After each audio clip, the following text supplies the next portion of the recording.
बच्चों, आज अध्याय 12 वित्त और स्पर्श रेखा से संबंधित ऑब्जेक्टिव प्रश्न अभ्यास के लिए लाए हैं, है ना। परीक्षा की तैयारी आप कीजिए। पहला प्रश्न दिया है, वित्त को कोई जीवा कितने बिंदु पर काटती है। सबसे पहले प्रश्न पढ़े वित्त को, ये वित्त है, जीवा कितने बिंदु पर काटती है। हम जीवा खींचते हैं, ये जीवा होती है, परिधि के दो बिंदु को रेखाखंड मिलाने वाली को जीवा कहते हैं। तो 2 बिंदु पर प्रतिच्छेद करती है, उत्तर क्या होगा, 2 होगा।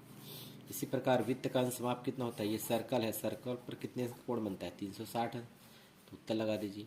3 असंरेख बिंदु से होकर कितने वृत्त खींचे जा सकते हैं। 3 असंरेख बिंदु, अलग अलग बिंदु होगा, देखो ये ऐसे।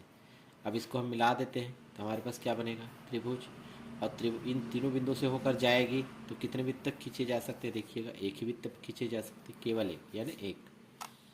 इसी प्रकार से देखेंगे, वृत्त के व्यास के छोर पर खींची गई स्पर्श रेखा परस्पर होती है। देखिए वृत्त के व्यास, ये देखो ये वृत्त है, और व्यास किसको बोलते हैं, जो केंद्र से होकर जाती है। तो केंद्र से ये इसका छोर है दोनों, तो छोर पर क्या खींची जाती है, स्पर्श रेखा। इस छोर पर स्पर्श रेखा खींचेंगे, इस पर स्पर्श रेखा, तो दोनों लाइन ऐसे पैरेलल जा रहे हैं, यानी कि क्या होगा, ये समांतर रेखा होगी। तो ये पहला ऑप्शन आएगा, समांतर।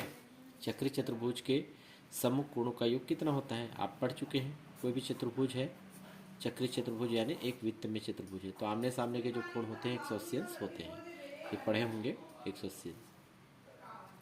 वृत्त पर स्थित किसी बिंदु पर स्पर्श कितनी स्पर्श रेखाएं खींची जा सकती है। देखिएगा वृत्त पर स्थित, सबसे पहले प्रश्न को समझें। वृत्त पर, ये वृत्त है, किसी बिंदु पर, मान लो जाइए यहाँ पर एक बिंदु है, क्योंकि ये बिंदु का समुच्चय होता है। किसी बिंदु पर कितनी स्पर्श रेखाएं खींची जा सकती है। इस पर आप स्पर्श रेखा खींचिए तो कितना खींच पा रहे हैं, एक। उत्तर हमारा होगा 1। वृत्त के बाह्य बिंदु से वृत्त पर कितनी स्पर्श रेखाएं खींची जा सकती। प्रश्न को हमेशा पढ़ें।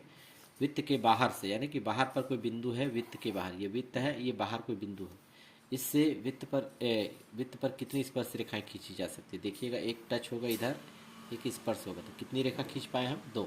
ऐसा भी आप प्रमेय पढ़ चुके हैं। उत्तर होगा, है ना, 2 और केवल 2, है ना। इस तरह से हम क्वेश्चन को बना सकते हैं। आगे इसका और भी खाली स्थान वाले प्रश्न का वीडियो देखिए।